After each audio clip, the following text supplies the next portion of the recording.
수년 전 미국의 작은 도시 소머빌에서 있었던 일화가 하나 있습니다. 시 당국은 성탄을 기념하여 시청 앞에다가 아기 예수 탄생 장면을 모형으로 하나 만들어 놓았습니다.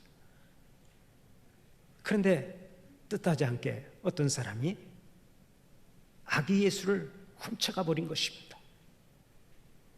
예수님의 육신의 아버지인 요셉과 어머니 마리아가 있고 양을 치던 목자들도 있고 멀리서 메시아 탄생을 축하하기 위해서 달려온 동방 박사들도 다 있었지만은 정작 주인공인 아기 예수가 없어져 버렸어요. 아기 예수의 포대기와 말구유도 그대로 있었습니다. 그러나 불행하게도 반드시 있어야 할 아기 예수가 없어져 버린 거예요. 당황한 시당국은 방송을 통해서 이 사실을 시민들에게 알렸습니다. 아기 예수를 훔쳐간 사람은 즉시 제자리에 갖다 놓으시기 바랍니다. 예수님을 갖다 놓으시기 바랍니다. 간절히 부탁합니다. 거듭거듭 간청을 하자 아기 예수를 훔쳐간 사람이 뒤늦게 제자리에 살짝 갖다 놓으면서 그 불상사는 웃음으로 막을 내렸습니다. 그러나 이 사건은 우리에게 아주 중요한 교훈을 하나 남겨주었습니다. 예수님 없는 크리스마스는 우리에게 아무런 의미가 없다는 점이 그것입니다. 오늘도 우리가 성탄절을 맞이하면서 메리 크리스마스 하고 인사를 했습니다마는 이 크리스마스가 무슨 뜻입니까? 크리스마스는 영어로 메시아를 뜻하는 크라이스트, 그리스도와 미사, 곧 예배를 뜻하는 마스의 합성어입니다. 그러니까 메시아로 오신 그리스도, 예수님을 예배하는 날이 크리스마스 날인 거예요. 그런데 오늘의 시대는 점점 그리스도가 빠진 크리스마스가 되고 있죠. 이런 분위기에 편승해서 얼마 전 영국의 버밍엄 시의원회에서는 크리스마스의 명칭을 윈터벌로 바뀌자는 의견서를 시정부에 제출한 적이 있습니다. 윈터벌이라고 하는 말은 윈터, 겨울이라고 하는 말과 페스티벌, 축제라고 하는 말을 합친 것인데, 크리스마스는 더 이상 예수 그리스도의 탄생일만을 의미하는 것이 아니라 연말연시의 흥겨운 축제 분위기를 상징하는 단어가 되었기 때문에 이제 크리스마스라고 하는 말을 윈터벌로 바꾸자 하는 것입니다. 이에 대해서 영국의 성공회에서는 시의원회의 발상이 세속주의의 극치라고 하면서 일고의 가치도 없다 하고 일축한 바가 있습니다. 현대인들은 날이 갈수록 성탄의 주인공이 누구인지를 망각하고 있습니다. 그러나 누가 뭐라 해도 크리스마스의 주인공은 예수님이십니다. 예수님이 이 땅에 오시지 않았다면 크리스마스는 생기지도 않았을 것입니다. 예수님이 구세주로 오시지 않았다면 온 인류가 이렇게 기뻐하지 않을 것입니다. 예수님이 오시면서 사람들은 영원한 소망을 갖게 되었고, 예수님이 오시면서부터 우리는 구원의 은총을 누리게 된 것입니다. 그러므로 모든 영광은 예수님이 받으셔야 합니다. 모든 찬송은 예수님이 받으셔야 합니다. 누구도 예수님이 받으셔야 할 영광을 가로채서는 안 됩니다. 누구도 예수님이 받으셔야 할 찬송을 가로채서는 안 됩니다. 오직 예수님께만 영광을 돌리고 예수님만을 찬송하는 여러분들이 되시기를 바랍니다. 예수님은 우리를 구원하기 위해 하늘 보좌를 버리고 이 땅에 오셨습니다. 그것도 짐승들의 먹이를 담는 말구유로 오셨습니다. 하나님의 아들 치고는 보통 초라하게 오신 것이 아닙니다. 예수님은 가장 낮은 모습으로 이 땅에 오신 것입니다. 이것을 필립 얀시는 이렇게 묘사하고 있습니다. 창조주가 지구상의 피조물 가운데 한 부분이 되신다는 이 사실을 우리가 어떻게 이해할 수 있겠습니까? 이 사건은 그 어디에도 견줄 수 없는 전혀 생소한 사건이요 유일무이한 사건이었습니다. 춥고 어두운 어느 날 밤 베들레헴 굴곡진 언덕 위에서 영계와 물질계가 극적으로 교차되었습니다. 처음도 없고 나중도 없으신 하나님께서 시간과 공간 안으로 들어오신 것입니다. 우주를 가득 채우고 계신 하나님께서 시골뜨기 아이가 되셨습니다. 이 세상의 평범한 아이들처럼 걷는 법과 말하기를 배우고 혼자 옷 입는 법을 배우셨습니다. 이것은 하나님께서 친히 완전하지 못한 인간의 결함 속으로 들어오신 것을 의미합니다. 하나님은 모든 것을 알고 계셨지만 그 당시 통용되었던 아람어의 발음을 하나하나 배워야 했습니다. 한눈으로 온 우주의 별들을 바라보시던 하나님이 나사렛의 좁은 오솔길과 유대 광야의 바위들과 예루살렘의 복잡한 거리를 쳐다보며 사셨습니다. 인간을 창조하신 하나님께서 철저하게 인간의 형태를 취하셨습니다.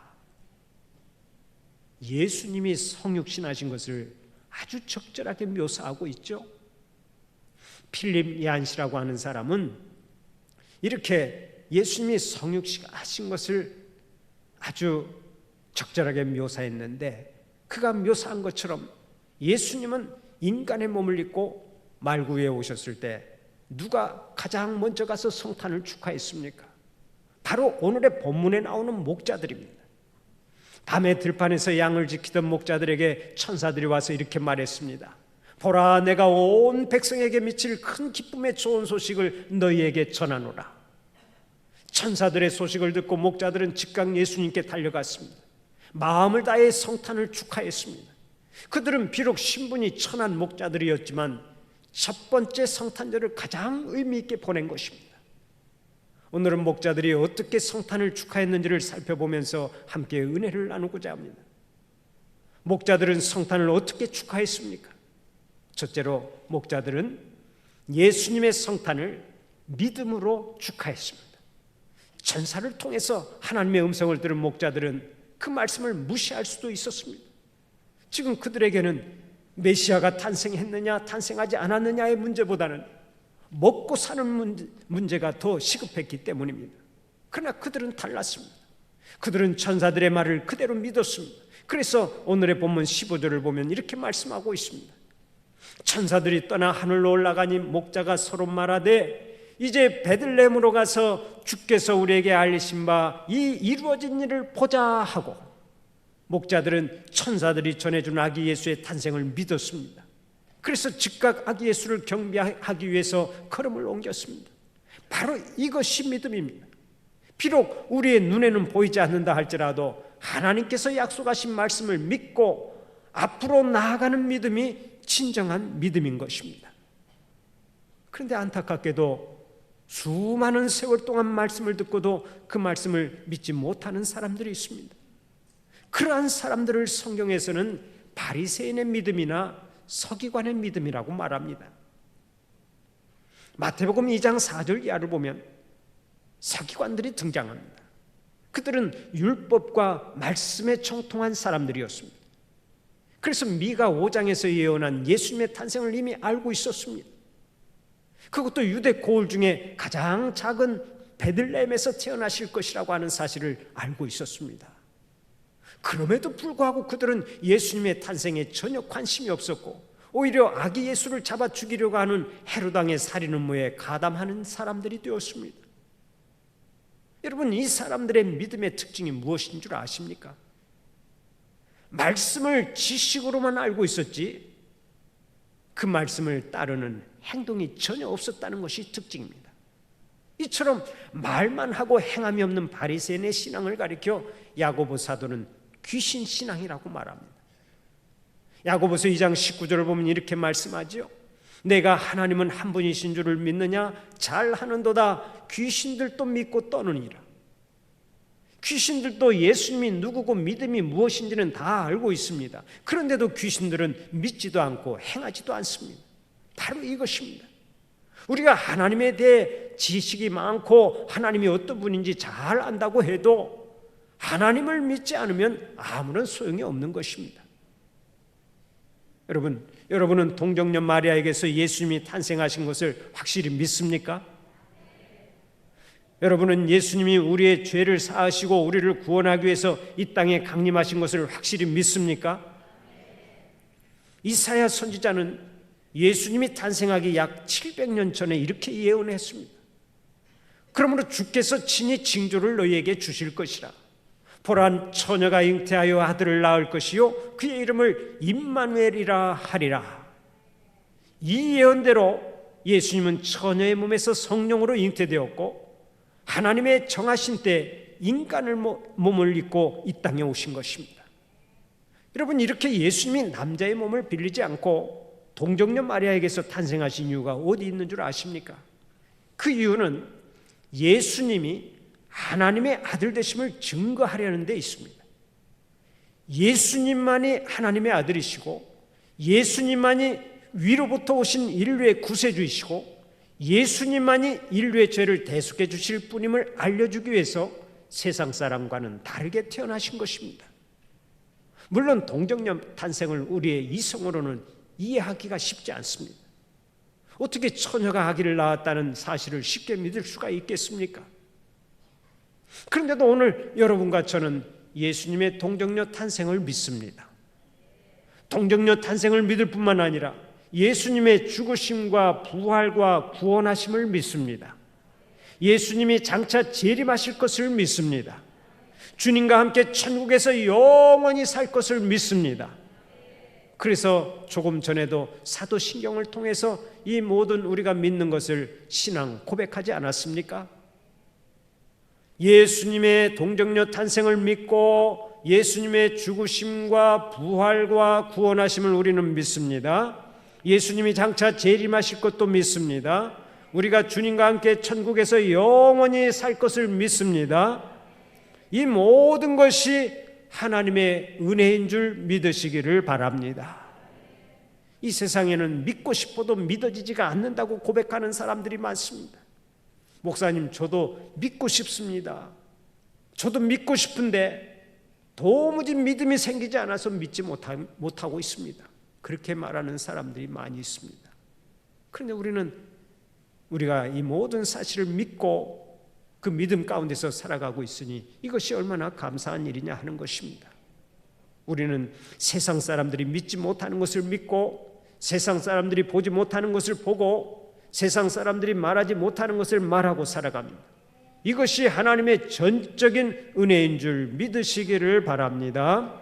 믿음 주신 하나님 앞에 감사하며 살아가는 여러분들이 되시기를 바랍니다.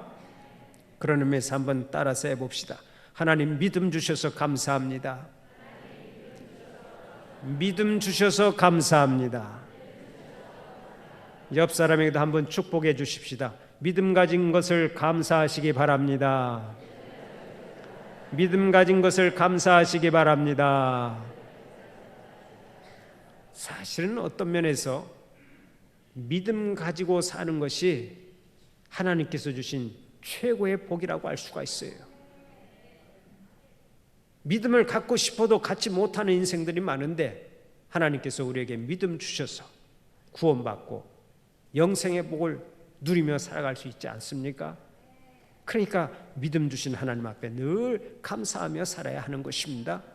그러면 성령으로 잉태되신 예수님은 왜 이 땅에 오셨습니까? 한마디로 말해서 우리를 구원하기 위해 오셨습니다. 죄 가운데 빠져서 영원히 죽을 수밖에 없는 우리를 위해 예수님은 이 세상에 오신 것입니다. 그래서 마태복음 1장 21절을 보면 이렇게 말씀합니다. 아들을 낳으리니 이름을 예수라 하라. 이는 그가 자기 백성을 그들의 죄에서 구원할 자이심이라. 예수라고 하는 이름은 자기 백성을 저희 죄에서 구원할 자라 하는 뜻을 가지고 있다는 말씀입니다.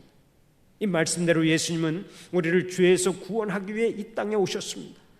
친히 십자가를 지셨습니다. 십자가를 지고서 우리의 모든 죄악을 짊어지고 기꺼이 희생제물이 되셨습니다. 내 대신 고초를 당하시고 내 대신 피 흘리시고 그 피로 나의 더러운 죄를 다 씻어서 나를 영원한 형벌에서 구원하여 주셨습니다. 바로 이 놀라운 은혜 때문에 성탄을 축하하고 이 놀라운 사랑 때문에 성탄을 기뻐하는 것입니다. 많은 사람들이 따져 묻습니다. 왜 하필이면 예수입니까? 예수가 아니면 구원받을 길이 없습니까? 그러나 성경의 대답은 언제나 같습니다. 그렇다. 예수님이 아니면 안 된다. 예수님이 아니면 구원받을 자가 없느니라.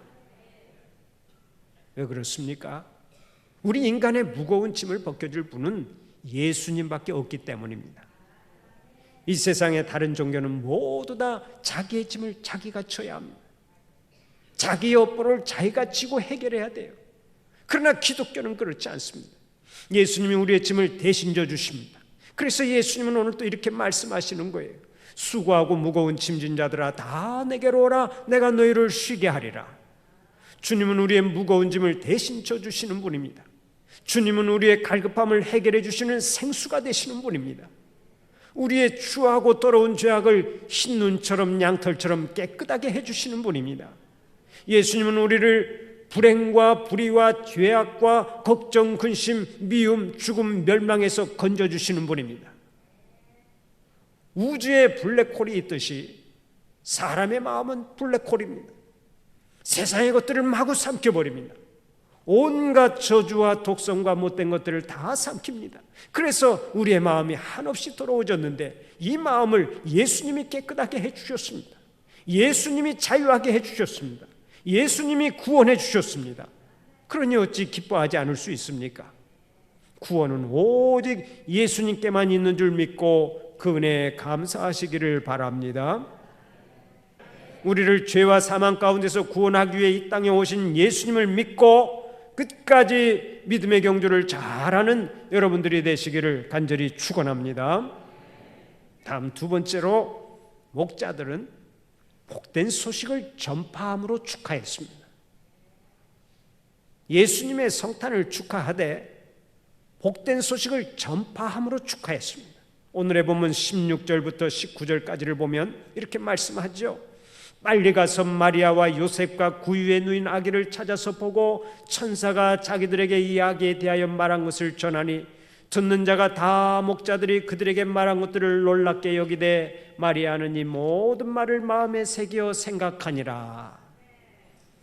목자들은 복된 소식을 듣고 예수님을 찾아가 경배했을 뿐만 아니라 즉시 세상에 나가서 그 복음을 전파했습니다. 바로 이것입니다. 진정한 의미의 성탄은 복음을 널리 전파하는 데 있습니다.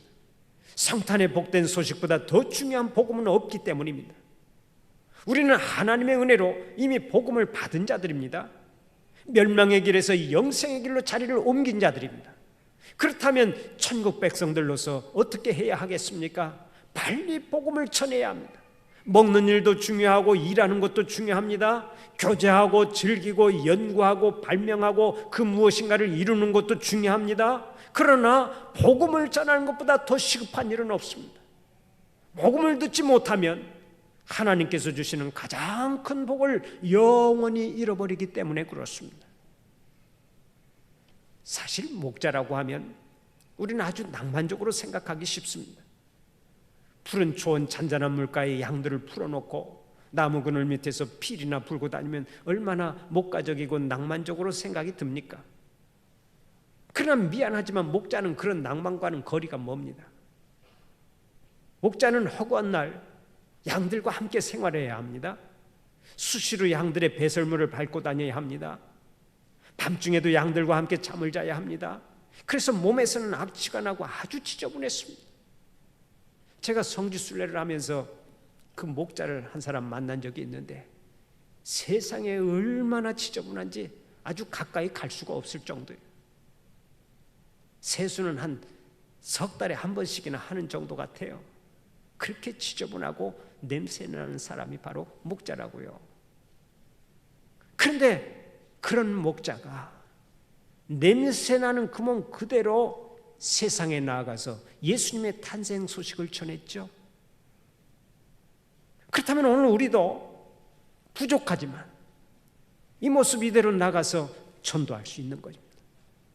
물론 나의 삶이 깨끗하면 더 좋겠죠. 그러나 나의 삶이 깨끗하지 못하다 할지라도 구세주의 탄생 소식은 널리 전할 수 있는 것입니다.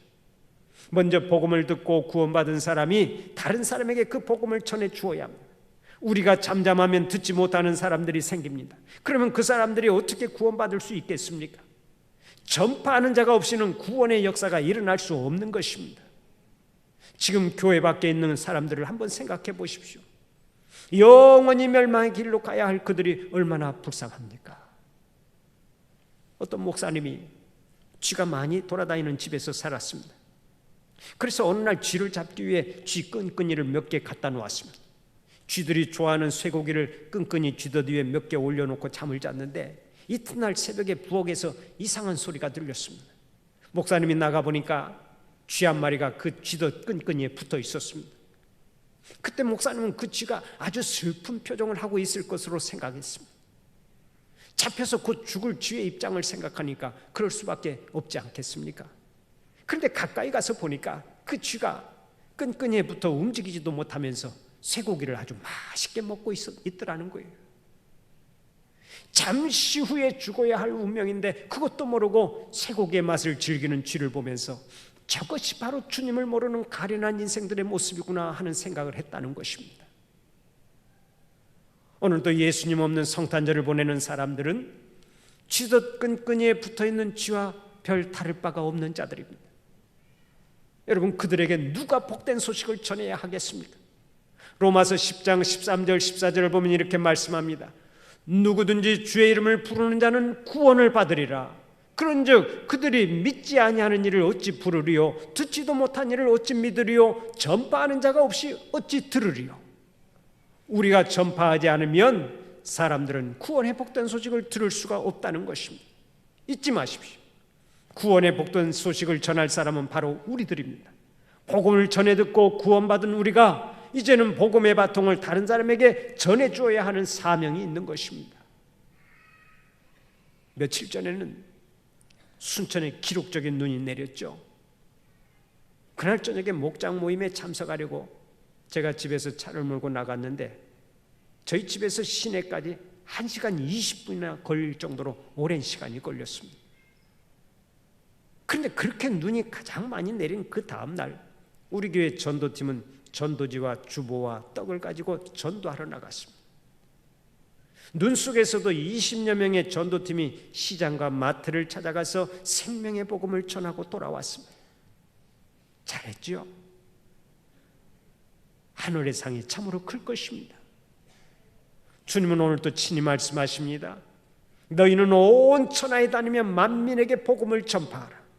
너는 말씀을 전파하라. 때를 얻든지 못 얻든지 항상 힘쓰라. 주님의 명령입니다. 사랑하는 우리 성도들은 목자들처럼 하나님의 사랑을 믿고 예수님의 탄생을 널리 전파하는 자들이 되시기를 바랍니다. 진정으로 의미 있는 성탄 축하가 되시기를 간절히 축원합니다.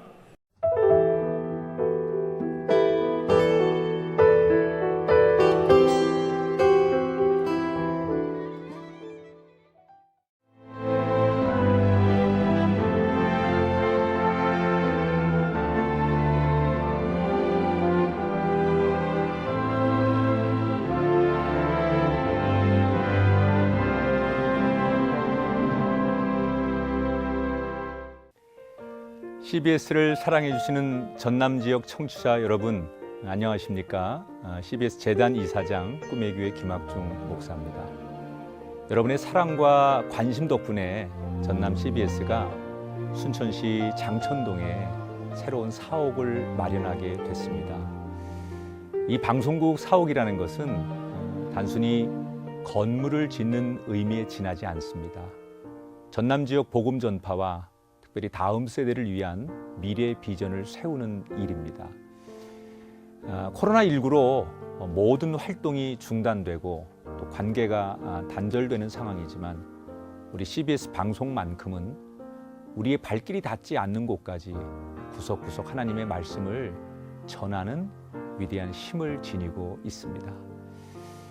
이 방송이 믿음의 반석 위에 굳건히 세워질 수 있도록 여러분들께서 벽돌 한 장 한 장씩 쌓아가는 마음으로 전남 CBS를 위해 후원해 주시고 기도해 주시기를 간곡히 부탁드립니다.